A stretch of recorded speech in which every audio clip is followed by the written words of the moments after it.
Well, you know him from two of CBS's biggest hit sitcoms over the past decade and a half, the star of Mike and Molly and Bob Hearts Abishola. Today we welcome comedian Billy Gardell. Billy, thanks for being here. Thanks for having me. I appreciate it. I always like to do television. It's like being back on Earth One. That's a good feeling. I like that. Yeah, we're happy to have you Thanks here in the for BZ studios.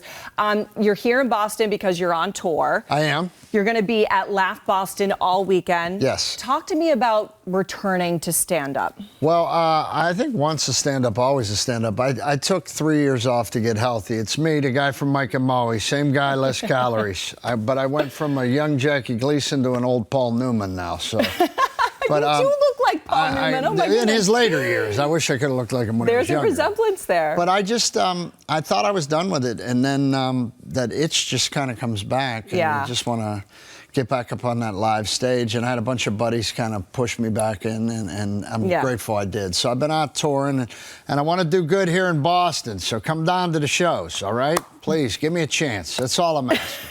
What are you expecting from the Boston crowd? When's the last time you were like here? Well, I was here, Dennis Leary was nice enough to put me on Comics Come Home about 5 years ago, and I got to work with some of the great Boston acts up here, Lenny Clark and those guys. Oh, yeah. And of course, I'm friends with some of them, Kenny Rogerson and those guys. And I've always loved the comedy scene up here. And your city's actually very beautiful. Thank you. And I will visit now that Tom Brady's no longer sticking a stake in my Steeler heart. So now I can enjoy. Fan. Yeah. So now I can enjoy Boston. Oh my goodness. Oh my goodness. That is too funny. I have a Steelers fan friend, and I'm going to tell him you're a big Steelers fan. He's put me in the mental ward a couple times. He did.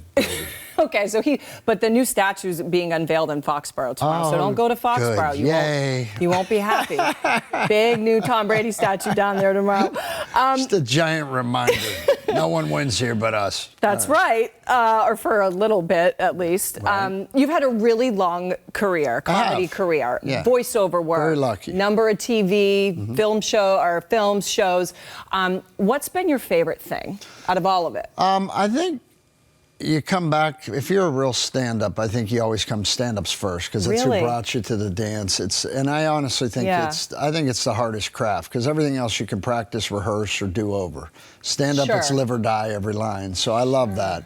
But I would say the most life-changing thing for me was Mike and Molly, and getting to do that, and how it changed my life. And how did it change your life? Well, when we pulled in there, me and my partner, my buddy who played Officer Carl, Reno Wilson, the week we started the pilot, my car was being repoed and his transmission was out. So it was nice to change and have things become comfortable. And it was a blessing. It came at the right time. It came at 40.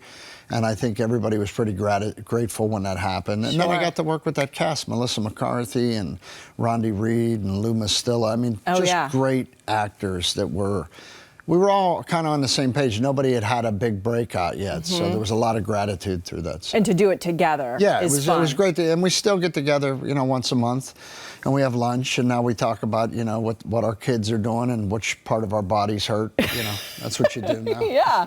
You brought up Melissa McCarthy, which, I mean, just love her. I love her to death. So many people love her. She's so incredible. Powerhouse to work with. Powerhouse. Yeah, I was going to say, what was it like working with her? We had chemistry immediately out of the gate. Like when we auditioned together, even the executives who were usually dead inside went, ooh.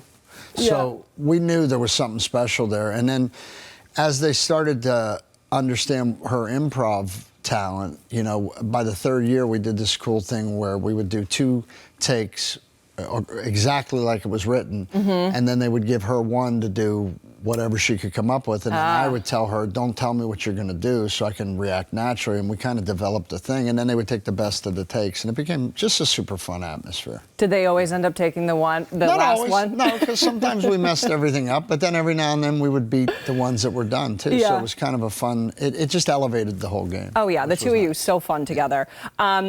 I want to talk about the weight loss journey. Sure. You brought it up in the beginning. You look incredible. Thank you. What has that been like? And I guess what was the moment for you where you decided you wanted to make a big life change? It was kind of a perfect storm. It was the first wave of COVID, and when that list of people that were most vulnerable came up. It was like obese, type 2 diabetes, sleep apnea, smoker, I was like, bingo, I got them all. So I knew it was time to, I really had to make a big change. So I stopped what I was doing and just made that the focus. I wanted to get healthy, so you know, I can be around and give my wife a little hard time for the rest of her life, and then give my son more advice than he wants. You know, the plight of a father.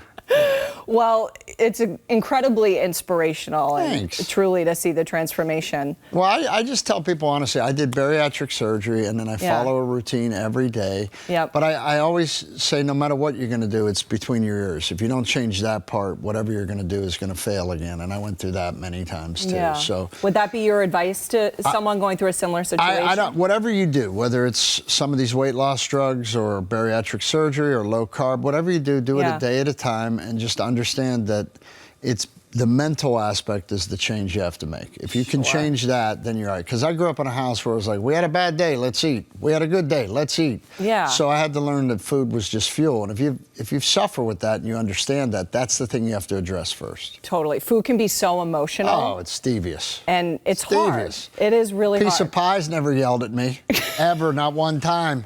It's always there waiting for me. Right, and it's hey, nice. Bill, good to see you. How are you? Right. No, I totally get it. So, Bob Hearts Abishola was another hit show. That ended last year. Yes.